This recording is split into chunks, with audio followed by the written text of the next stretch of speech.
Pag-aalaga ng haluan ang ating tatalakayin ngayon. Dito sa Pilipinas, bihira lang ang gumagawa nito. Noong unang araw, nakabili tayo ng maraming haluan. Lalaki, mga kaparmers!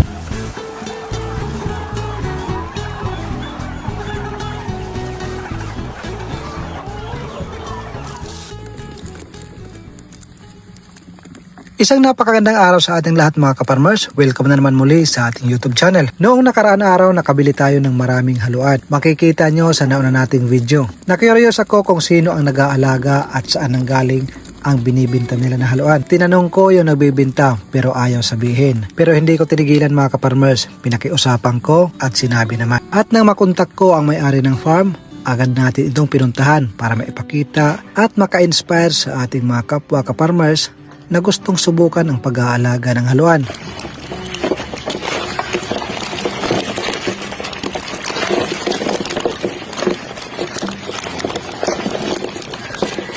Grabe, nakakapanindig balahibo yung ating mga nakita. Simula sa fingerlings hanggang kasing laki ng binti ang ating makikita ng mga alaga nila na haluan. Gusto ko sanang interviewin yung may-ari kaso ayaw nila. Okay lang daw na mag-video tayo at i-share sa ating YouTube channel. Basta wag lang daw ipapakita yung kanilang mukha. Mayroon talagang mga ganyan na may-ari ng farm mga kaparmers. Sa aking pagtatanong sa kanila kung magbibinta ba sila ng fingerlings, sabi nila hindi.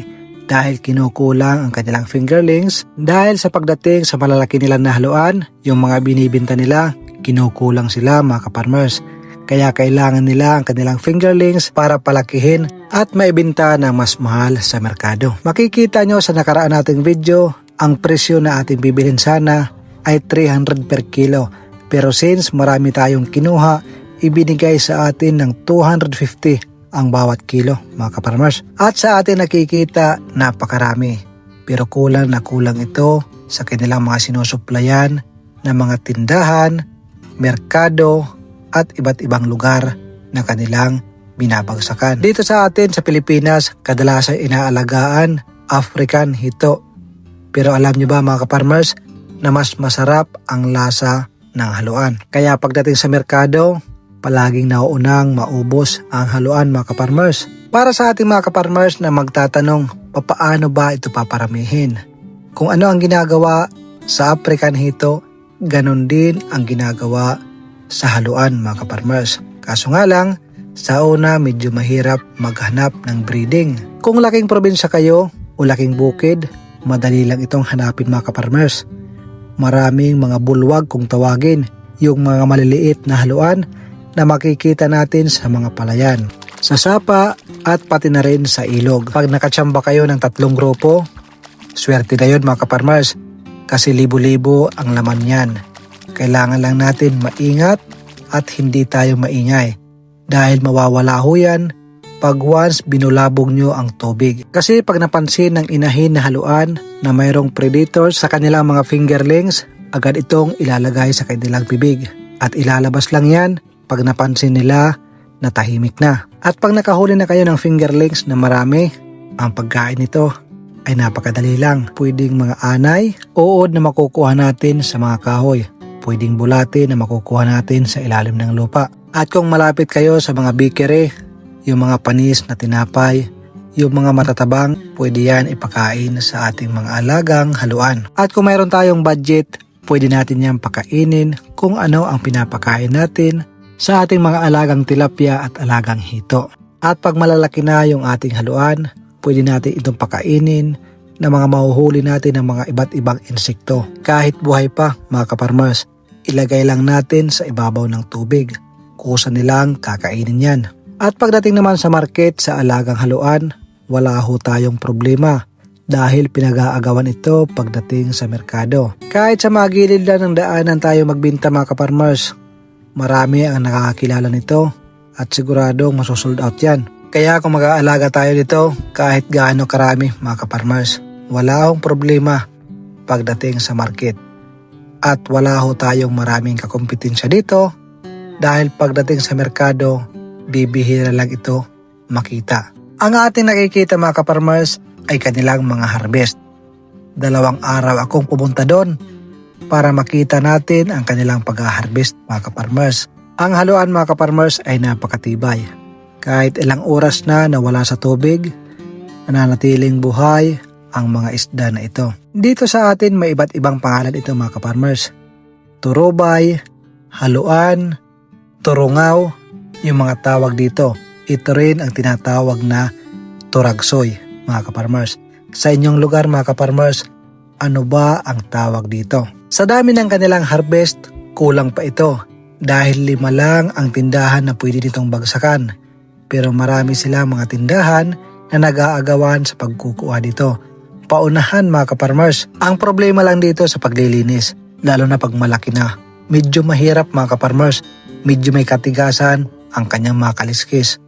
Pero pag naluto na, sulit naman ang ating pinaghirapan. Masarap, adobo sa gata. Lalo na yung medyo maanghang, yung medyo patuyo, yun po yung ating kahinaan na pagkaluto. Pero pag malaki yung ating oras, mas mainam iniihaw muna. Pagkatapos ihawin, diyan po natin gagataan. Ay nako po inang mga kaparmers, sigurado ang kasunod 1 galon na bahalina na tuba. Yung ibang hindi nakaranas dito, sabi nila madumi daw kasi isda ito sa putik. Pero yung katulad ko na laking probinsya, laking bukid, nako po, pinag-aagawan ito mga kaparmers. Sa ating nakikita ngayon mga kaparmers, estimated natin nasa 150 to 200 kilos ang mayroon sila na haluan dito. Siyempre hindi tayo papayag na pag uwi natin mamaya ay wala tayong bitbit.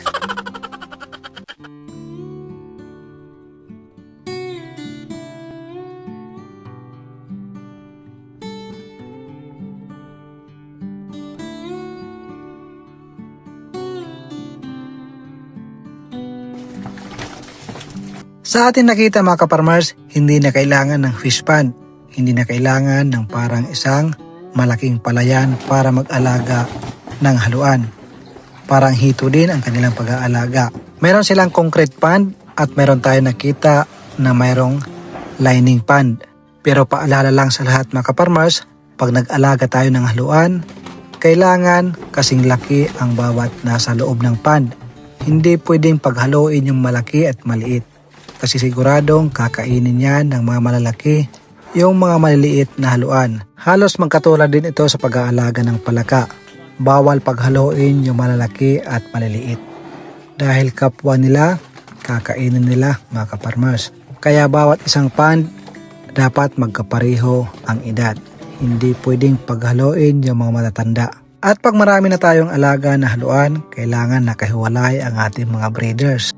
Kasi pag pinaghalo-halo natin sila, yung mga maliliit, yung mga fingerlings, maaaring kainin ng mga ibang haluan. At kung kinukulang tayo sa pagkain para sa ating mga haluan, pwede tayong maghuli ng mga tadpole para ipakain sa ating mga alagang haluan. Pwede rin tayong magkulikta sa merkado. Yung mga bituka at hasang ng mga isda, pwede nating kuliktahin yon at ipakain natin sa mga haluan. Tulad ng ginagawa sa mga iba't ibang nag-aalaga ng hito. Ganyan po ang sistema para makatipid sa pag-aalaga ng haluan.